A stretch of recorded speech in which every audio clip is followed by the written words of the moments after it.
opposite way and go downhill. You know, when I first got here with Vance, I'm pretty sure we started off 3-0, and then we lost the next 8. So, you know, you have to keep that 1-0 mentality because, you know, this league every week is not, you know, you never know what's going to happen. You have to go out there and put your best foot forward. So you got to think 1-0 every week. So, Shelby, I'm curious. We saw that the whole defense got a game ball after the game for the shutout. Maybe a stupid question, but do you actually get a game ball when that many guys, like, do you have a game ball from the game right now, or is that just sort of a gesture, a symbolic thing? Well, you'll get like a game ball. Like, it's not necessarily a ball, I would say, from the game. It'd be like painted and stuff and say game ball for, you know, a shutout against the Jets. You know, that's the ball. It's not necessarily a game ball, but you still get something. Okay, so what is it, like a plaque or like a certificate? What is it?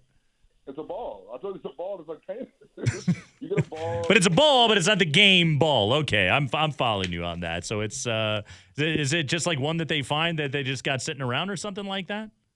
Well, I don't know where they find it. I just know when it comes in my locker. Shelby, do this investigation for us. We're interested in it. On top of that, in just the shutout, you got your first sack of the season there on Zach Wilson. He thought he was going to be escaping out of the pocket there in the second quarter, and boom, you got him. Mike Purcell had the pressure, got him flushed, and you end up making that play. Take us through it. Well, you know, it was just a play where I was going out for contain. And, you know, they didn't block Mike, and so he started moving up in the pocket and tried to get loose, and, you know, I came back and just made the play, and then I had to look up to make sure that it was a loss of 1 real quick because I remember last year against the Chiefs, it was a play where Mahomes scrambled. It was in the at Arrowhead, and he scrambled and he went upfield, and I tackled him. I'm like, all right, and then on the scoreboard it said no gain, so that's you thinking that's a sack. But then I guess on the official record, it said gain of 1. So then it wasn't a sack. And so you got to make sure. So it was cool, man. It was, you know, got to get on the board, and you know, once you get 1, they come in bunches. You're listening to the Shelby Harris Show here on KKSE-FM HD1 Denver, Broomfield, Denver. Sorry, that was smooth. Shelby, I am also curious because I saw this against Vaughn a couple of times, so I've been waiting to ask you this. And I don't know how to put it delicately, but I'm just going to be blunt about it. What's the dumbest way people have tried to block you? Because, like, I noticed it against Vaughn in Jacksonville. I think they tried it again, where the tight end tries to run over and get in front of the future Hall of Famer, and he's on the run, and the tight ends usually aren't the best blockers to begin with, and Vaughn just shoos him aside like it's his son running up to try to, you know, give him a hug or something. I mean, what is the dumbest? Do you see exotic, like, they're attempting to be creative, but just dumb ways to try to block you that just fail miserably? See, well, on the inside it's different. You know, they have ways that they block up schemes like a trap where they don't touch the D tackle. The tight end will come from the side and get a. We'll see stuff like that, and that type of stuff works. You know what I mean? Like, that type of stuff is actually like good for teams that want to get upfield and, you know, want to do that. I would always say this, though, like teams that try to use tight ends to block, you know, like DNs, especially, you know, we have times when we're out there outside the tackle right next to tight end. It just doesn't make any sense. Like, I would say just for most tight ends to try to block us as, like, defensive linemen. I just think, you know, you could always find ways around that. When you guys were watching the film and you got to watch Von sack, because he got his actually same series that you had yours on that 3rd down and 11, but even with the chip and then with the right tackle that was focused on Von, he still blew around all those dudes and got to him. When you watch Von Miller on film, do you just marvel at what that guy does? Yeah, man, you know, Von's special. You know, he's a future Hall of Famer, and, you know, being a future Hall of Famer, that means you really can do a lot of stuff that most people can't do. So, you know, with him, you can see a lot of stuff that you really don't see with a lot of players around the league. And, you know, with his bend and, you know, with his quickness and with his hands. And so, you know, it's always, you know, I consider myself lucky. Like, I feel like I've always been able to play with good pass rushers. And I have him, Chubb, Draymond, you know, and Malik. I really feel, you know, I feel blessed. When you go back and you look at that game, Shelby, you guys only gave up 43 rushing yards. You gave up fewer than 200 passing yards.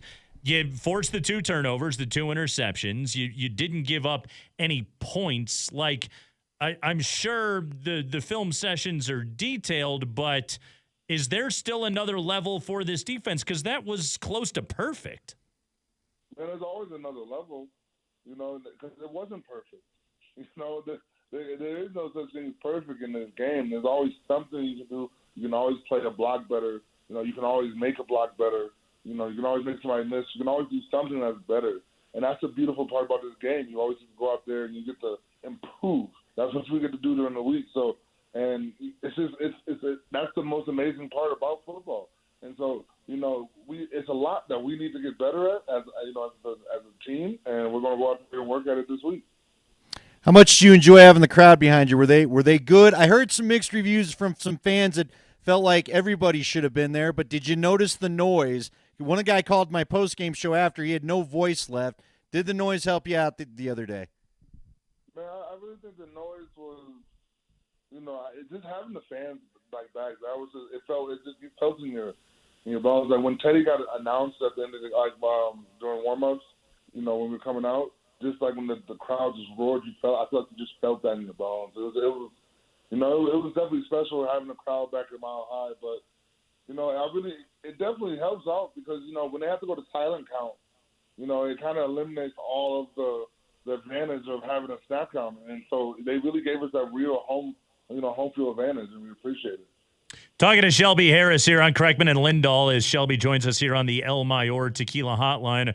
All right, Shelby, Baltimore this week, and that means Lamar Jackson, the only quarterback with 2,000-yard rushing seasons in NFL history. What is the MO to be able to keep that guy contained and don't let him start killing you with his feet? You just have to swarm. You have to swarm the ball. And, you have to have disciplined rushes. When you're rushing the passer, in the pass, on their throws, you have to be able to stay in your pass rush lane. You have to be, for us up front, it's all about just being accountable. I feel like the accountable teams, the ones that actually just sit and do their jobs and not try to do too much, those are the ones that will have a success against them. And so, we just have to all work together on, our pass rushers. But then like I said, the main part is when he does get out and he does start running, we have to all swarm as a defense because he's prone to make a couple people miss. So you got to have, 4, 5, 6 packs of the ball every play. Who is the best offensive player to simulate him for you guys this week? There's nobody that could. And that's the thing. There's nothing that will, help. Nothing that will help you get ready for him until he's there. There's nobody like him. It's not going to help you. Broncos getting ready for the Ravens this week. That is the 3-0 Broncos. So, Shelby, did you happen to watch any of the Manning cast last night? Yeah, I caught a little bit of it. I checked in, but I like watching. I like listening to it with the announcers and everything. See, man, it's Shelby's an old soul just like me and you there, Andy. He's old school like us. Did you happen to see Eli Manning got in trouble for giving the double middle fingers last night on TV because he said that's what a 9-year-old kid did to him at an Eagles game? Oh. So based on that, Shelby, which crowd has been the most hostile so far in your career? And I would imagine that you enjoy that part of the job, but which crowds really are the ones that you're like, okay, that's actually pretty good? I mean, I gotta go with Raiders, man. I was drafted out there. I still have love for them, but it's just, the black. I don't know how it is in Vegas because I was out for that game with COVID, but they didn't have any fans. I don't know how the environment will really be, but being at the Coliseum, in the black hole, I'm telling you, it's nothing like it. And I feel like every player should get to experience that. It was amazing. Like they're talking trash and they're getting rowdy. You just love to see it. All right, are you going to bug Peyton to get you on? You're a big personality now, Shelby. Are you going to bug him to get on that show? You going to let him know you'd like to be on the show? Man, I would definitely love to be on it, man. That stuff is cool, though. You know, it's just like that's what you want to see. You want to see former players and stuff having more interaction with the game. You know, just like the NBA, they do their player cast stuff, and so you love to see that type of stuff.